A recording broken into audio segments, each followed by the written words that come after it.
What's up, guys? Hopefully you saw what the title of this video was, because it is pretty self-explanatory. Today we are going to be installing a Megasquirt 3.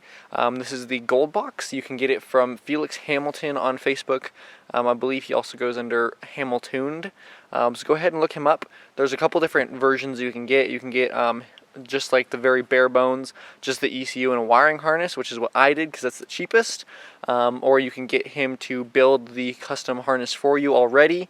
I don't know the pricing on that one, I didn't really ask, but I went ahead and got the lowest one, and I'm going to show you everything that I do to it in case that's what you choose as well. And if you want to save a few bucks and do it yourself, we should be able to get it done. So the first thing we're going to go ahead and do is start tearing out the old system. So we have our engine bay open right here. First thing we're going to go ahead and do is actually just remove the battery and get that out of the way. Then what we're going to go ahead and do is start unplugging. So these right here, this wiring harness, and then same thing on this side, those are the two main engine wiring harnesses. You know, there are a few other ones, but it's not really super involved. This engine doesn't really have a lot. But we're going to go ahead and start undoing all of like the injector connectors and every ground strap here on the side of this. And then they all accumulate into this one, see if you can see that, bigger harness right there. And this goes down into the firewall, and it comes out around under where the ECU is. I don't know if you guys are able to see it. Let me get a light real quick for you. If you pull this down, you can see it coming through right there. We're going to go ahead and try, you can see I've run a couple wires through it, so that's why I have all these here. We're going to go ahead and try to actually pull that out. It goes around over the side here. You can see it comes down along the side, and this is where the ECU is. I do have my ECU out already. We're going to go ahead and try to mount the cold box right here. So hopefully that'll get all good. So we're going to go ahead and start with pulling the battery, and then I'm just going to go ahead and start pulling stuff off. I've only noticed there's a ground strap back there, and then there is an offshoot of the harness that comes over this way. It's this guy right down in here in the sheathing on the bottom, and it goes underneath here. I believe it connects to the brake reservoir, and I think it continues into that harness, which comes up over here for some other stuff. So I'm going to go ahead and just start pulling this off. Really, we just want to replace the injectors, the crank angle sensor, the temperature sensor, the CHTS, and I think that's it in terms of what we need to replace. But I'm going to go ahead and just start pulling everything off and see how much we can get done. I really don't exactly know how to pull this full body harness, so it's going to be an adventure, and I'll take you guys with me the whole time. So let's go ahead and do this. Alright guys, I just got done doing the passenger side right over here. So as you can see, it's all the way pulled back. Some notable things: you have your CHTS up in the front here, and then right here you have a connector for your power steering pump. This will actually raise the idle when you are turning so that you don't drop in RPMs. I believe if you do the idle air control valve delete, like I have a block off plate, it doesn't actually do anything. So I'm going to see if we can do anything with that in the Megasquirt, but we might actually just leave that unplugged. Another thing, back under there, in between the injectors and the spark plug, you can see that on the lower intake manifold. That is the temperature sensor for your dash. So if you're having dash problems and it's not turning on the temperature gauge, you actually might want to check right there. But we went ahead and unplugged that. It was just a single little lead like this. Very simple. One thing I do have right here are these long needle nose pliers. Very helpful. I went ahead and undid. There was a clip right here for the harness and a clip back here. So there were two. And then if you didn't have your block-off plates, there'd be an idle air control valve, EGR back here. That's what this big black exhaust thing is for. This is the cold start injector. It actually helps more air come into the manifold. But that is pretty much it for this side. You can see this entire thing is now free. I'm going to go ahead and move over to the driver's side and do the same thing. Alright guys, I just did the driver's side now. Let me go ahead and get a little bit better for you guys. So again, injectors on this side. I think I forgot to mention them on that side, but they're given. This is for the idle air control valve. I don't have it, it's blocked off, but I had it, this connector here. And then if you have an auto transmission, you're going to have two connectors from your TPS right here. If you have a manual, you're going to have one. If you do the Goldbox Megasquirt upgrade, you do need to have one of these from the auto transmission. So you're going to need to get that. And I believe I'm gonna have to ask Felix if we need the secondary harness. But I went ahead and labeled it. If you can see right there, it says TPS. I did the same thing with the power sting on the other side. Just anything that's kind of a general connector like this. These boxy ones are pretty obvious where they go.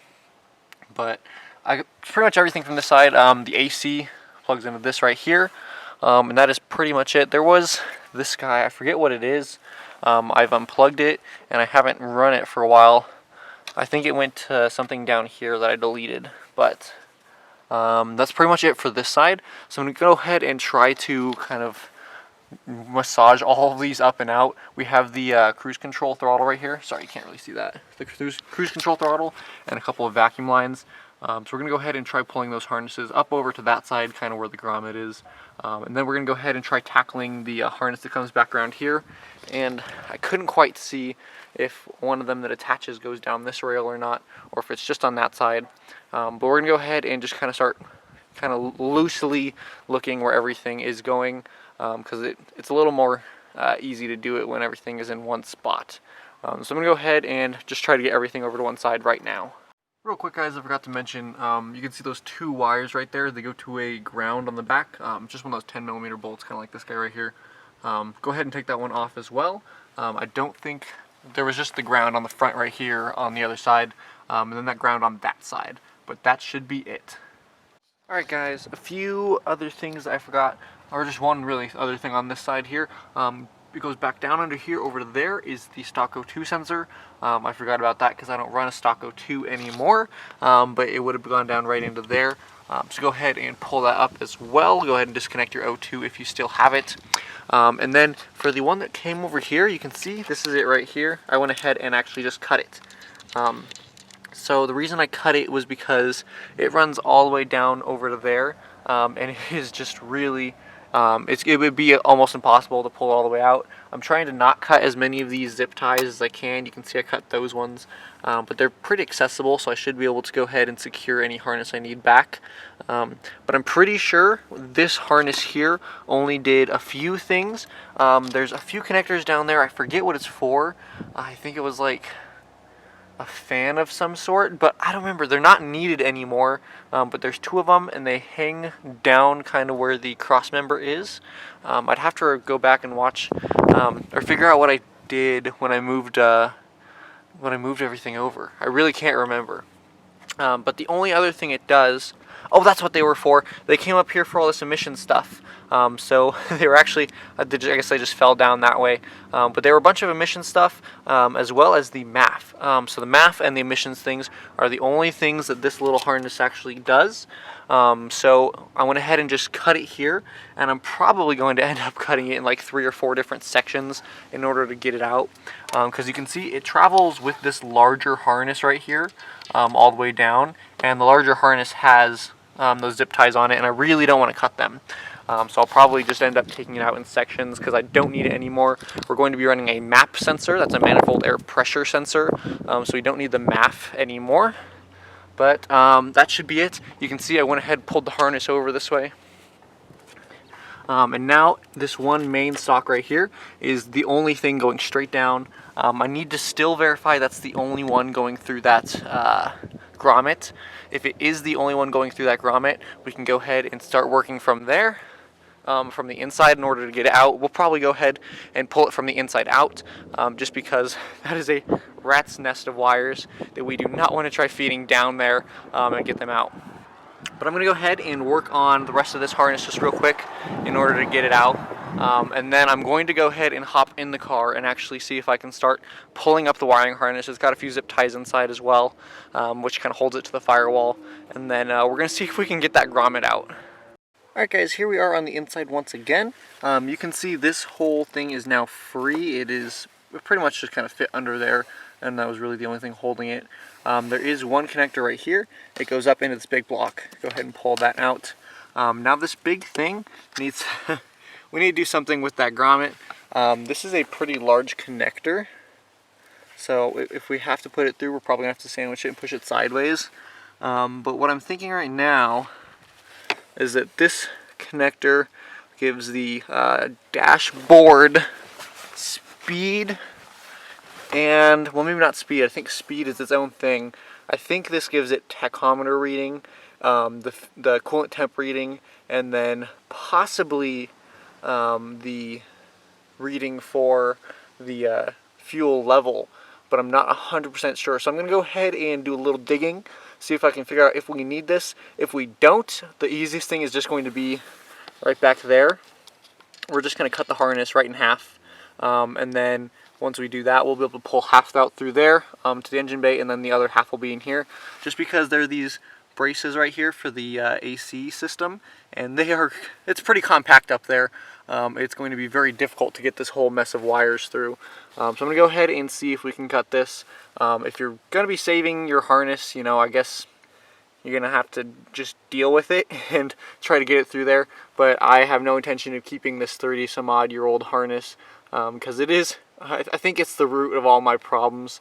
So I'm just ready to get it out of here. But I'm going to do some research and I'll get back to you guys. Alright guys, hopefully you can hear me alright with the wind, but you can see here I got the entire harness out. This is obviously the engine side, and this is the interior side. So one thing I want to point out, this right here hooked up to the dash, is a very big one. I cut it, gave me a lot of lead right here. You want to do that. This is going to be how we're going to integrate our speedometer, I believe. So we're going to want to keep that, keep it safe. This, I went ahead and just cut it, pulled it. It was a little bit difficult to get through those like plastic things for the HVAC system, but I was able to get it, so you should be able to too. It had 2 zip ties on it. I had to cut both of those in order to get it out. Onto the engine harness side, I did find 2 wires that we had to cut. We'll go ahead and do something with them if we need to. There's this guy right here, and then this guy, I haven't pulled him up yet, right over here. This guy. Well, that one actually had a harness on him, a connector, but I believe they are fusible links, but they could be something else. I'm going to have to go ahead and double check what these are. This is only 2 pins. This actually might be a switched power. But I believe one of those is for the injectors, and since we're going to be running them off of the Goldbox, we shouldn't need it. But I'm going to go ahead and do a little digging into that. But there we go, guys. We have all this out. We can actually get rid of probably most of this, but I'm going to keep it until we're done. I'm actually going to transfer my injector connectors over to the new harness, so I saved myself $15 by not buying new ones, which isn't a lot, but it's something. And then we do need to keep this as well. I'm going to go ahead and get the measurement of this grommet here. This was the firewall grommet. I'm going to figure out how wide it is, and then I'm probably going to 3D print myself one, but I'm going to look online, see if I can find an actual replacement for that as well.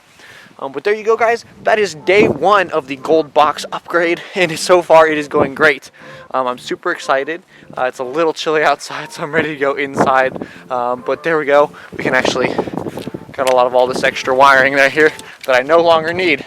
Tomorrow we're going to go ahead and start putting in our brand new coils. We're going to go ahead and work on the ignition system and trying to feed in the new wiring harness. So stay tuned for that, guys, and I will see you guys later.